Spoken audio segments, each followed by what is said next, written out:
What a nice day today. Yeah, great feast of Epiphany. Yeah. Right. What a day for you to come in. Thank you for having me over. Yeah, thanks for That's great. because you were working last night as well. That's a. Yeah, just finished this morning. Did you get much sleep or Okay. no? I got 2 hours of nap after mass this morning. So Wow. yeah, Okay. What hours do you work? You work through the 8 night? to 8. So Wow. either day or night, 8 to 8. Okay. Yeah. And what do you do? So I work in an autistic unit next to John of God Hospital. Okay. So the residents of moderately to severely autistic people there. Interesting. So yeah, I do write plans for them. A lot of paperwork to do with HICWA, the instruction. Yeah. Yeah, you know. And I also work in the branding industry. Okay. So I consult people, different brands, you know. Oh. So I do see a lot of psychology in branding and marketing actually, Yeah. because about motivation of buyers and sellers, right? Mm. So I just started it last year. A friend of mine brought me in and started training me. So Cool. yeah, and did a bit of counseling on the side as well, you know, on demand. Right. So not my main thing, but then if Yeah, someone yeah. needs it, I would, you know, we talk about it and then we see what will work. So Right. And how'd you get into psychology? yeah, that's great. Oh gosh, thank you for bringing it up. Because yeah, so I came here when I was 18, and then I went to UCD, right? So I did social science, politics, and social policy. Nothing to do with psychology, right? I did 2 elective modules in psychology, but I always loved psychology, right? The human Right. mind, the behavior, you know, like the motivation, why a family is so alike, you know. So I did 3 years in college, social science, and then I worked for 2 years in different places, Amazon included, and then COVID hit, right? And then Moses just one day that's when I was working in Amazon. So Amazon, right? Jeff Bezos, we all know him, right? But as a company, it's micromanaged, right? So especially during COVID, it's new for them as well. So they want to keep track on their efficiency level. So they micromanage a lot. So you're sitting on the laptop almost all day. So during COVID, just me and my brother living here in Ireland, and you know, he was finishing college, and then I'm working full time. So I'll be cooking as well as like working, and then Moses will be coming out, and then we have chats, like very deep chats. Like without COVID, Moses and I won't be as friends. Okay. It's like it's crazy, right? COVID, like, it's a blessing in disguise. It for brought me, you guys for me, for me. closer. 100%. Yeah. Um, Just saying Moses is your brother. oh yeah, Yeah. totally, yeah. Yeah. So Moses, my brother. Anyway, so one day he just asked me, so like, do you still love psychology, right? I said, gosh, like that kept me thinking. So in the middle of COVID, in the middle of Amazon, I just looked up like master's courses around, you know, Ireland and UK, and I found out that there's this conversion course in psychology, master level in Edinburgh. So I went over to Edinburgh this September next, and then I started my journey in psychology. So I now graduated for 2 years, working in the industry for 2 years. It's great. I love psychology. It's just like, so, man, psychology. It's so intrinsically integrated with our faith as well. Right. Because like God made us body and soul, right? And modern psychology sees human as an advanced animal, which we are not, right? We are made in the image of God with a soul that long for God, right? And it's just great how I see it totally, that psychology, when you know more about psychology, you know the behavior, the motivation, and then you just get so much into it, and you see, man, God's in everything, right? In the most micro organism in the brain cell, right? And so I brought this book over. It's called Introduction to Introduction to the Science of Mental Health. It's a great book. I use it a lot because it's written by a priest. He's a psychologist and theologian, and he know a lot about the human mind and the human soul, like the faculties, right? So I do see like there's a great connection. So because when you're not studying human as a person that's made above all other animals, then you're really missing the point, right? And then it's only when you look at man, as man was created, that's when you're saying man. So nowadays in college, like something like social anthropology, right? They study man, the history of man, and how they were created and how we evolved into right now, like from animals or from even the first cell ever, right? But then they're missing the points of like what is like is the hand of God in the midst of this journey, right? So I do see a lot, and part of it why I love psychology so much is man, I want to help people, because many people are lost, many people are suffering a lot mentally, psychologically, spiritually, and yeah, I think there's a big space here to do a lot of good. Yeah. Interesting. Why do you? So I think it's kind of broadly more or less accepted that now is significantly worse state of mental health for people in general than possibly 100 years ago, 50 years ago. Why do you think that is? If you like, do you agree with that? And if so, why do you think that is? Very interesting. First, I think where can we start with? Well, we can say there's a bigger awareness to it, right? Yeah. So that's how we observe the phenomenon. But I think intrinsically, I think we know so much more, but at the same time, we don't know as much, right? So I think especially since Enlightenment, so Enlightenment in the 1800s, this bunch of philosophers in France and in the continent just come up with theories and about man, and how we exist and what was our meaning of life. And you have the biggest philosophers trying to ditch God in the picture, trying to ditch this God the Father, and then in 100 years time they bring in the Big Brother, right? The Big Brother, which is mainly seen is in the George Orwell wrote the novel 1984, talk about the Big Brother. Anyway, so the communist influence, right? So I think it's a byproduct. It's a product of ditching God, right? Once you put God out of the picture, the big picture of human, because we are made in the image of God, and the first point of catechism we say that God draw Himself to man, right? It's just like how receptive we are, right? So as technology and let's say our human mind progresses, and then we try to figure out more than we know, or figure out more than we ought to know. It also like there's a typology in Genesis, right? Like we try to, like Adam and Eve try to know more than what they ought to know. That's part of it. Like it's pride. I'm not anti-science. I love science. I study science. It's introduction to the science of mental health, right? But then how do you use science, right? Bishop Barron talked about scientism. Is science the end goal? No, it's the means to an end. What's the end? Is the glory of God. When we know more about ourselves, well, we know what we are not. Then what we are not, we're not God, right? So it really is. And then I think, back to the Enlightenment, you have Voltaire, which is like totally atheistic, biggest brain ever, and then down you go, you have Karl Marx, prominent, Sigmund Freud, Nietzsche. They try to take God out of the picture, but see how they end up. Not a good place that you want to be.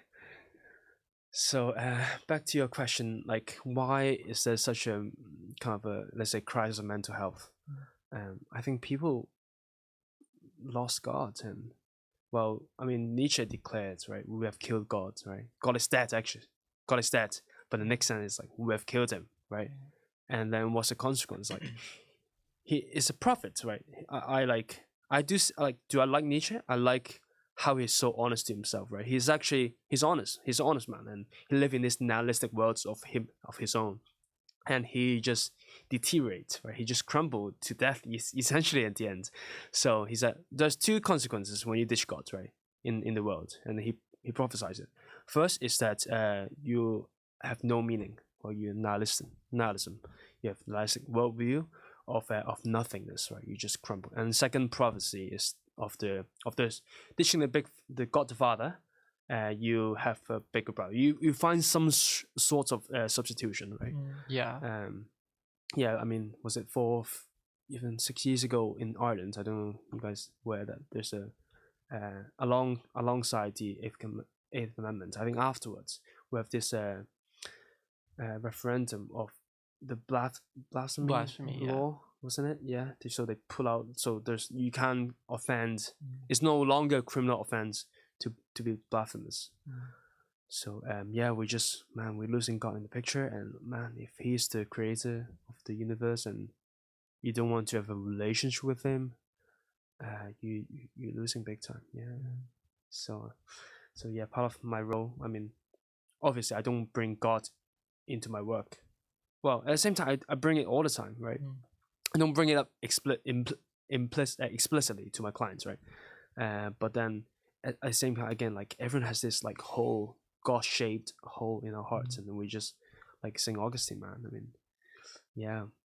What's the quote again? Like, God made us for Himself, and we just long for Him.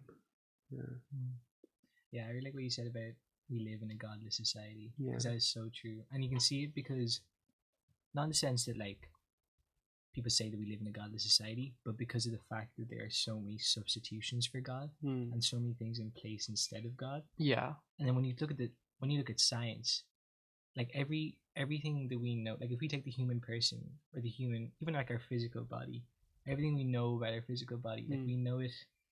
Let's say we had no idea about science, like we know it on a very superficial level, right? My goodness. And as soon as we go into any depth whatsoever, whether it be in our limbs or in the brain, for example, with psychology, like every end point that you reach is pointing straight to God. No, it's comical how we think we know a lot. Yeah. Right. Well, we're talking about like, this big podcaster, even Huberman, massive professor in neuroscience in Stanford, and like, well, to be honest, how much he knows and how much he doesn't know, right? Yeah. It's like, okay, you can talk about this genome determines this one, dictate this action of your life, and etc. But then what, right? Okay, maybe you can dish the whole thing and you just believe in determinism. But is that how you want to live your life? Yeah. Talking about like science. You study science, right? Yeah. What kind of science do you study? Broadly speaking, like biology. Biology, Yeah. right? Okay. So one of the get this right for me, Don't put me mitochondria. on the spot, man. Mitochondria. Yeah. So what is you should know this. Yeah, Powerhouse of the cell. dude, and it only exists in It only exists the mitochondria. In a cell. Yeah. The mitochondria exists in every cell. in every cell, right? Yeah. And then Well, yeah, for the most part.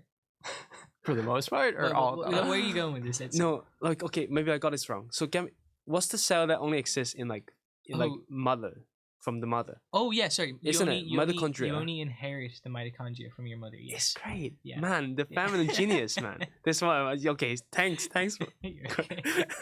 I was like, I'm sure it's mitochondria. But yeah, man. No, yeah. I mean, here, another great symbolism, Mm. right? The powerhouse of the cell comes from the mother. Yeah. Like, again, in psychology, we study, so how I do with, male and female clients is so different, right? And then, and we have different genuses, and we just have yeah, it's great that, well, we do Maria, we love our mother, right? And there's so much controversies in the world and trying to put women down and whatnot and stuff like that. But then when you look in it, the mother is actually doing great job, right? But going back to the human mind, now in branch of psychology, cognitive psychology, we do a little bit of neuroscience in the mind, but then we talk about the scans in the mind, in the brain, etc. But to be honest, we can't figure out a lot. Okay, we know the prefrontal cortex is for executive functioning, amygdala, for the emotional, warehouse, and hippocampus is for the memories, etc. But you don't know a lot of it. So but what I think is cool about psychology is that you don't study the brain only, right? You don't study the human actions only. You study the integration of everything. And I just find it fascinating that we bring everything together, and because it's just a human person, every person has a story, and it's great that when we do like counseling, like it's just fascinating, right? Carl Rogers, a prominent psychologist, counselor in the 60s in America, he came up with this theory of active listening, right? Like, you actually listens way more when you are willing to listen. Okay. You don't have preconceived notion of what the person is going to say. Because, like, I mean, there's so many distractions here, right, in the world. And then someone telling you something, you immediately, your mind's like flew somewhere else, and you say, okay, what should I say next? But no, like, you listen. And you just keep listening. Your eyes communicating to the person you're listening to. As like, tell me more. Like, your eyes should say that every time when you listen. Right. So counseling, I say in the 55-minute sessions, I talk accumulated of 10 minutes. Right. Yeah. What is counseling? What is counseling? Counsel, a lady of good counsel. So counseling really, well, the word originates from counsel, which is you want to feel better, right? Counseling is because you're in a really bad place. You have no resource that you can get in, and you find someone to talk you out of that bad place. So you can call it counseling, you can call it mentoring, you can call it different things, right? So it all has the goal is to move from one point A to point B, and it's the point B is the place where you want to go, not the counselor, not the psychologist, right? So people going to counseling can be an open book. A good counselor, a good psychologist need to have that sensitivity of knowing where he comes from, listens a lot, at the same time guiding it very subtly and non-intrusively. So just first gently, like maybe like sway in one direction, encourage him or her talk a bit more, and just like, yeah, it could go for life. It could be 10 sessions, depends on the goal. It's some sort of negotiation as well. So the expectation has to be really clear, especially from the get-go. Yeah. What else do you want to know about counseling? So something that I've noticed, I don't know if maybe this is just my anecdotal experience, but it seems that, I guess, awareness or people's proclivity to seek out therapy is a lot greater now than it was in the past. Yeah. Exactly, yeah. Like, what are your thoughts on that? I think it's great. But and why do you think that is as well? Yeah, I think on the flip side is so people want to be better, where people now it's a greater awareness of I want to be better. And in the olden days, you just white knuckle it and you just like go through the grinds, man. I mean, just suck it up and all that. But now you have person who helps you negotiate with life, right? It's like, which is the better way to go? Because maybe some people go through life with a bunch of detours, and I mean, maybe you have a counselor, really good psychologist, and you still will go through detours, right? When suffering, one of the big, I will come back to your point, but then simultaneous suffering. I'm massively fascinated with suffering. Okay. The psychology of suffering, right? So the greatest story ever told, the crucifixion and the resurrection, right? So this archetypal story of suffering, the worst thing ever you can imagine. People betray you, the best friends who left you and lied and say he doesn't know you. You were being crucified and you were scourged before. In Roman times, you only scourged like 40, right? 40 minus 1. That's what's imposed at 40. But our Lord was scourged more than that, right? And then after scourge, you're being crowned with thorns because you say King of the Jews. And everything worst come to worst is our Lord story. So suffering, and he's a man as well as God. So he gave us the example of how man should approach suffering. John Paul II wrote amazing encyclical on suffering. Redemptoris Dolorosa, right? The redemptive suffering. Everyone should read it. But then you talk about how we again come back to we are made in the image of God. And if God has gone through this suffering, why would we be exempt of it? Right? People, the atheists or the non-theists would have this. To be fair, Thomas Aquinas agreed to a certain extent that the mystery of evil is one of the greatest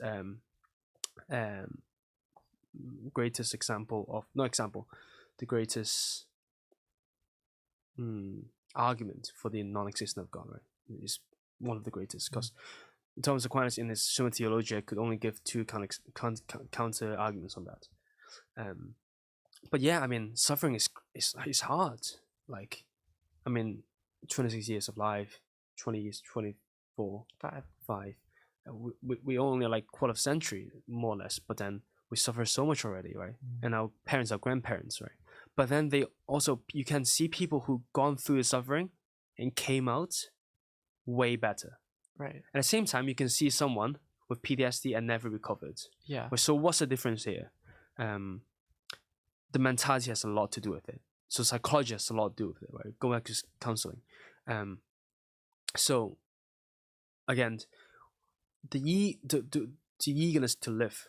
Like, first of all, you can talk about, let's say you're not Christian, you're not Catholic, you don't believe in God, whatever. There are ways to go around suffering. You can be better in like redeeming yourself if you could, in certain extent. But at the same time, it's harder, right? You white knuckle through it. You can't see it, right? Go back to psychology again. You have so we're faculties, man and soul. So we have the accidents and the substance, right?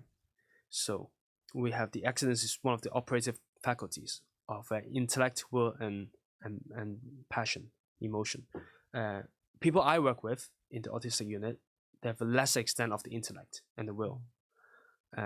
But then that's why it's accidental. So anyway, so we have these faculties. We have the intellect. Intellect seek the truth, the good, the will to see to follow the good. And one of the ultimate thing I will bring to my clients is to help them to see the truth. Truth, relative truth or absolute truth, we'll come back to that. But see the truth, right? They have to see it in order to follow it. If they couldn't see it, they can't do it. They just white knuckle through it.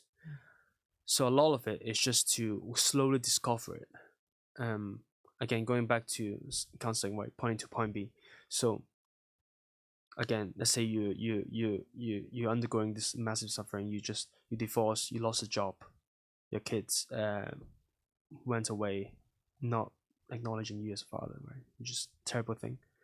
And I'm sure it's not just like, oh, divorce, lost a job. It's like people actually suffer it in this scenario, right? It's like, okay, what to do with it, right? So counselors and psychologists are there to help the person to rediscover the goal, right? You have to see it in order to follow it.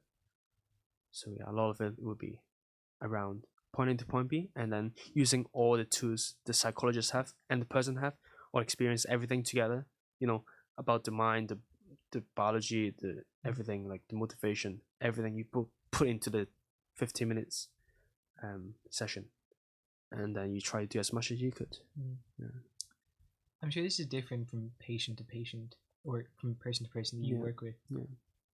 But when you said there, like, you the sort of, I don't know what you would call it, but the sort of framework that you would use would be you're kind of trying to point them in the truth somehow. Yeah.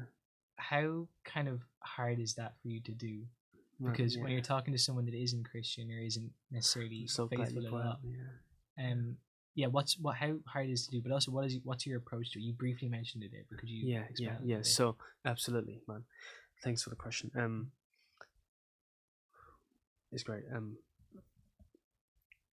Viktor Frankl is one of my hero in leading me on this journey. Viktor Frankl, a psychiatrist from Vienna, he suffered a lot, brought into Auschwitz chambers, and he is one of the survivors of the gruesome tragedy happened in this century, in the last century. He came up with this approach called the logotherapy. Logos, we all know, the truth, the word. Logotherapy is so Nietzsche talked about the will to power, right? He talked about the will to the truth, the way to the truth, right? And the freedom to love as well. So a lot of it is to transcend whatever you can see. Now, transcendence is very, is a crazy phrase to talk about with a non-Catholic. You don't bring up transcendence, man. Transcend your suffering, man. You don't bring it up. So again, like a good counselor, is very important to have this again sensitivity, like of what the person is suffering. Like, okay, in terms of biology, we're talking in physics. You can tell us about physics. So like, okay, wavelength, boom, boom, boom, and we listen, and that's a physical phenomenon, right?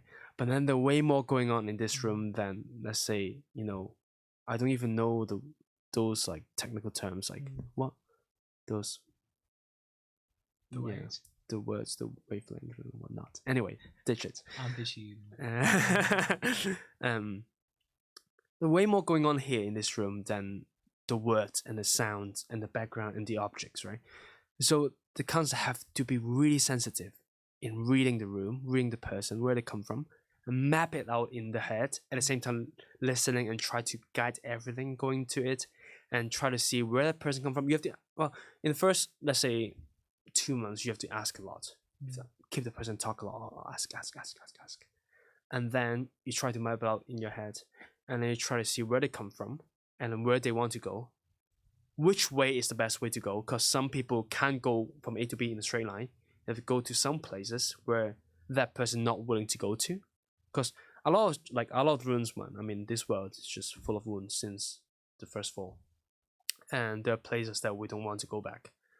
And the counselor has to be sensitive to the place where very gently introduce back those places, because I mean one of the therapeutic approach that we call is called exposure therapy. I don't know if you heard of it. Yeah. So again, voluntary confrontation to the perceived threats is the best way to cure the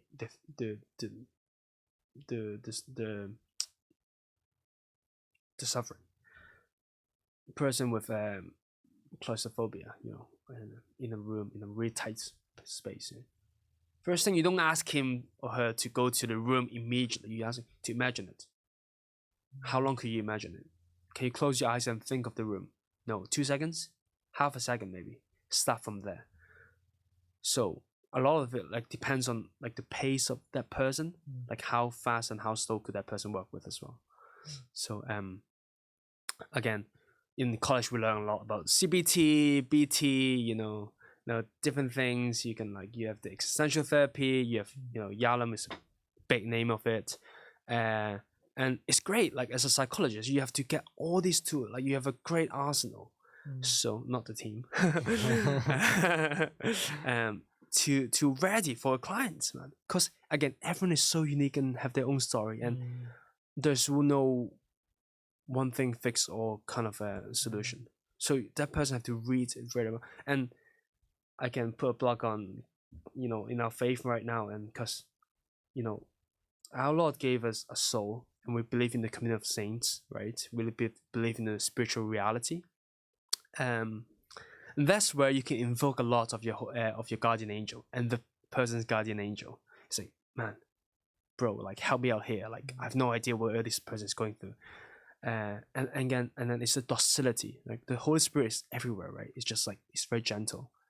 And the Holy Spirit is as present as the baptized but not practicing Catholic as it is in mine, right? So you have to invoke the Holy Spirit in this room, right? Before, well, I don't do it in front of them, but you do it before. So you feel comfortable sitting down there listening to the tragedy that person went through. At the same time, you ask the Spirit to give you signs and hints. And again, it's the intellect that's guiding you, because where our faith leading us is always God leads always through the intellect, where you see God, right, and then you follow God, and then obviously you love God with everything, with all your like human mind and soul and body. So you need to have great tool behind you. But I think local therapy is Viktor Frankl is just my hero, man. I mean he just opened up like some doors that many psychologists not willing to go. Because man, truth, words, like what are you talking about? Like you do you. And I heard a lot of anecdotes of going to counselors, and you're just talking about your feeling. Yeah. Man, you can talk to your feeling to your dog. We did not time. I've got the no from Thomas. Wow. Amazing. We can fit one more question. It's crazy how time flies. I was gonna ask, why do you think it is that some people have mental illnesses and some people do not? Like, do you think it's mostly genetic? Do you think it's mostly environmental? I think probably a lot of people think it's a mix, but kind of how do you think that manifests? So we have a model called diathesis stress model. I don't know, have you heard of that? Yeah. So it's you have a lot of vulnerability factors, and you have the trigger factor, right? What I call them, obviously. And yeah, I mean, genetics has not a lot, but has something to do with it. Again, back to the point of biology, right? Like, so in psychology, we do papers, right? P-hacking is a big thing in psychology. I'm sure in science as well. So to publish a paper, sorry, side tangent, publish a paper, you have a p-value. You have the very significant p-value, and then you can do all sorts of things. But when we do the equation, what we want to do is to put factors in, and then to see how much that comes down to, and then they said like 20% of it is 0.05, right? We want to see how much it contributes to the object. Going back to mental illnesses, there are vulnerability factors, genetics. I want to go to this crazy thing, but we don't have no time. Called generational spirits, which is basically work as a spiritual genes, right? So do you think that's 100%? You think it's true? Yeah. We're gonna talk about it next time. But yeah, so you have factors that contributes to you in the family, and then you also maybe you experience this crazy thing on the side, and you just bam, right? And you have you experience, but then a lot of it will come down to how you're willing to confront the world as well. So there's this. So one of my motto is to, scale back the dragon and tackle it, right? A dragon, you can't tackle the dragon all at once. You have to scale it back. So if a person with no tools doesn't know how to scale back the dragon, confronted by this dragon, and you just crumble to death, right? And that's what mental illness could be. I mean, depression, anxiety, you name it, everything, right? But then if the person know how to do it with God's grace or anyone's help, then that person will have a less likelihood to experience, tragedy, mentally, spiritually, and psychologically. Well, thank you. That was really interesting. That was really I think that's interesting. Very like psychology. Yeah. Thank you so much for coming on. You're welcome. Such a good chat, and I learned a lot from it. I think you did as well. Yeah, no, definitely. I did as well. Definitely. That was super interesting. Cool. That's great. We'll 100% get you back on it. Yeah, that's so cool. That was really Thanks, cool. Dion. Yeah, thank you for coming on. Thanks, Sam. Thank you very much. We might just say the contact details for our listeners as well. So if you want to give us feedback or come on the show yourself, you can text us at 089 467 2000, You can call us at 014-123-456, or you can email us at info@radiomaria.ie. For that, Cian, I was miming out the phone number. okay, did you get it in time? Yeah, 08946672000. Cool, great. Well, hopefully that helped our listeners to, if they I didn't think hear me so. correctly. They probably didn't hear it, and they probably didn't see it on screen. They had to see me miming it. Cool.